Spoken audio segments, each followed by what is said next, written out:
안녕하세요. 대박파파입니다. 오늘은 삼성중공업 무상감자와 유상증자 소식이 있어서 내용을 한번 공부해보고 여러분들께 알려드리고자 영상을 찍습니다. 먼저 장 마감 후에 나온 공시와 기사입니다. 17시 8분에 기사가 떴죠. 이 무상감자와 유상증자는 주식 하시는 분들이라면 많이 들어보셨을 텐데 이게 뭐 자세히 내용을 봐야 알지만 대부분 기존 주주들에게는 좋지 않은 악재로 작용되는 경우가 많습니다. 결국 이 무상 감자와 유상 증자를 하는 이유는 재무 구조가 좋지 않기 때문에 그래서 재무 구조를 개선하려고 하는 행위라고 볼 수 있겠고요. 그런데 오늘 장 마감 후에 나온 공시인데 기관들이랑 외국인들이 전부 다 미리 알고 있었나 봐요. 내용을 보니까 물론 뭐 4월 달에 CFO가 사내 방송에 나와서 안 좋은 얘기도 하고 그런 일이 있었긴 했지만 4월 28일, 29일까지는 이렇게 열심히 사모으다가 갑자기 2, 3일 만에 한꺼번에 터는 걸 보니 이거는 아무래도 알고 판 게 아닌가 하는 매우 강력한 의심이 드는 게 사실입니다. 뭐 정보가 우리 개인들이 조금 떨어지는 거는 뭐 어쩔 수가 없겠죠. 자, 그럼 삼성중공업 무상감자를 공시 내용을 살펴보도록 하겠습니다. 삼성중공업은 자본금이 꽤 많은 편이었어요. 3조 1,050억 원 정도가 있는데 감자 후에는 6,300억을 빼고 나머지 2조 5천억 가량을 이익잉여금으로 만들겠다고 합니다. 그럼 조금 이따 또 설명을 해드리겠습니다. 그런데 대부분 뭐 5대1로 한다라고 하면은 5주를 한 주로 바꿔버리거든요. 그런데 여기 삼성중공업을 보시면 주식수가 변하지 않고 여기 액면가를 감액한다라고 되어 있습니다. 그러면 이 삼성중공업의 무상감자는 우리가 기존에 들었던 거의 마지막 가서 하는 감자, 무상감자랑 뭐 어떤 부분이 조금 다른지 자세히 보도록 하겠습니다. 여기에 보시면 자본금은 이 주식의 액면가와 주식 수의 곱으로 나타나지는데 만약 100만원짜리 액면가인 주식이 10주가 된다면 자본금은 1000만원이 되겠죠.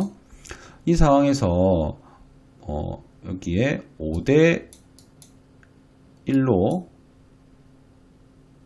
5대1로 이렇게 주식수를 합병을 해버리고 무상감자를 실시하게 되면 100만원 곱하기 2주로 돼서 자본금이 200만원 줄어들고 나머지 800만원이 잉여금으로 됩니다.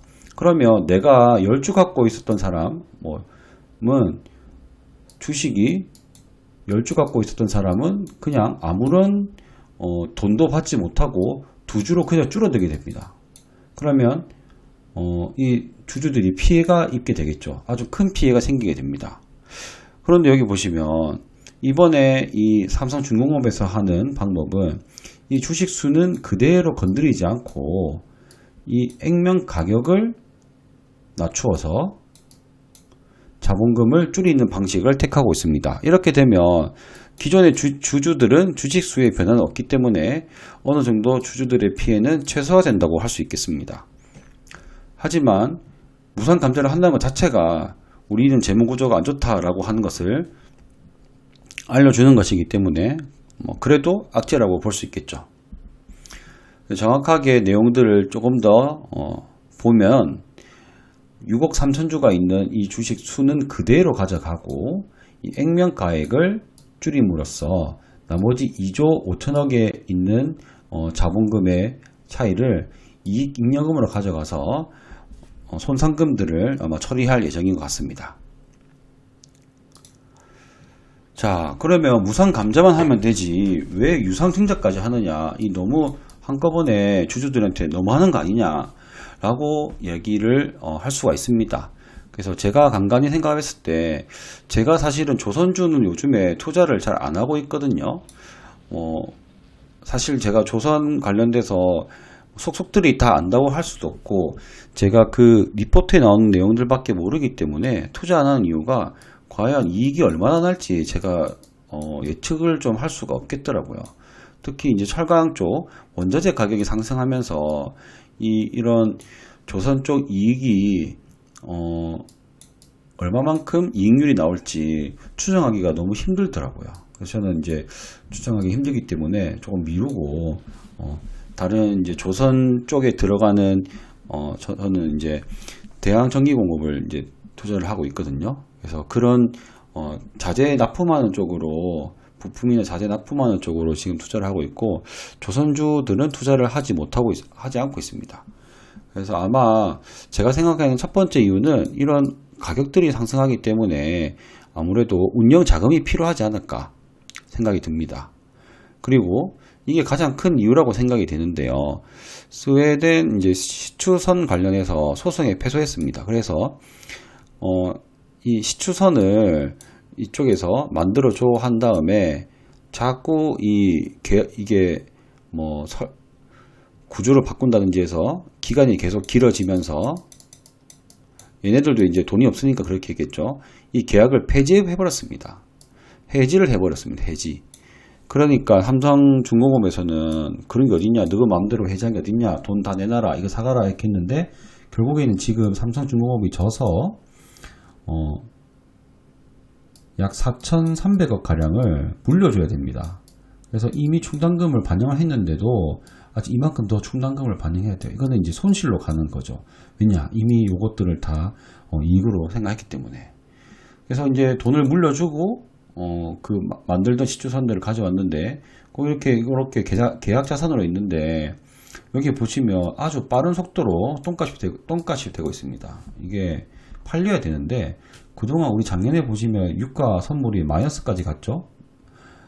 그래서 지금은 유가가 다행히 60불 위로 올라가 있는데 유가가 더 올라서 이 시추선들을 한 80불 정도까지 가면은 이 시추선을 가지고 시추하는 것이 이익이 된다고 하더라고요. 그래서 유가가 더 올라서 삼성중공업도 이거를 좀 잘 팔았으면 좋을 것 같습니다. 그래서 이렇게 소송에서 진 돈을 또 마련하기 위해서 유상증자를 하는 게 아닌가 생각이 됩니다.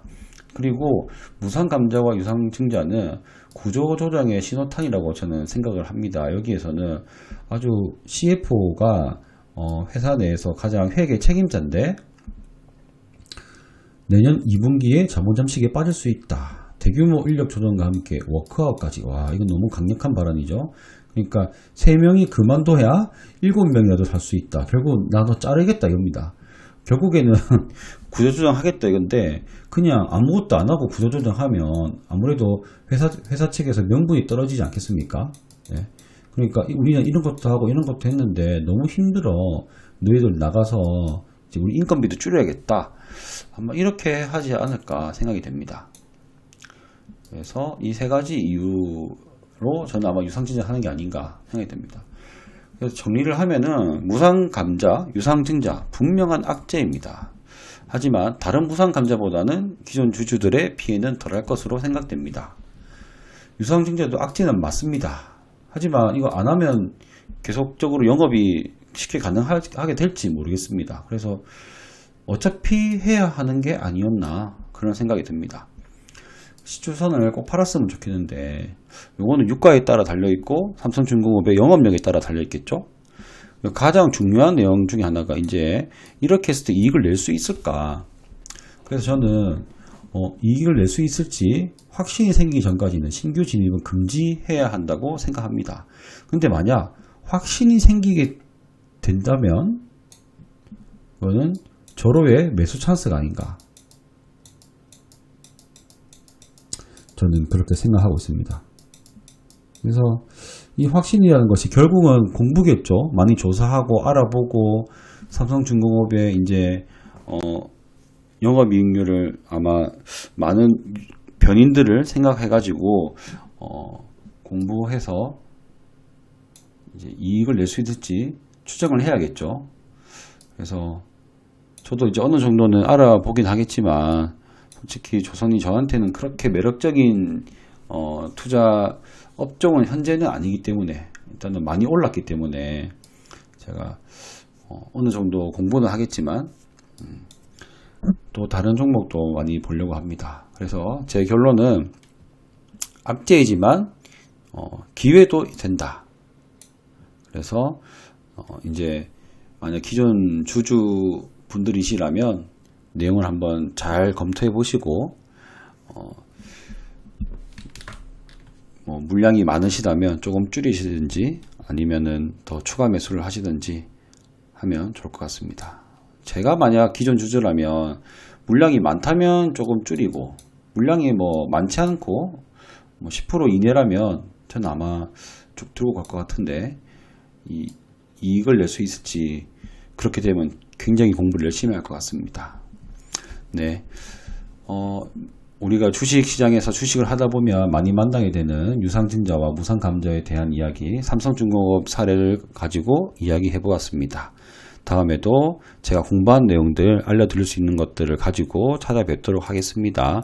지금 제 구독자 수가 100명을 넘어가서 굉장한 책임감을 가지고 영상을 찍게 되네요.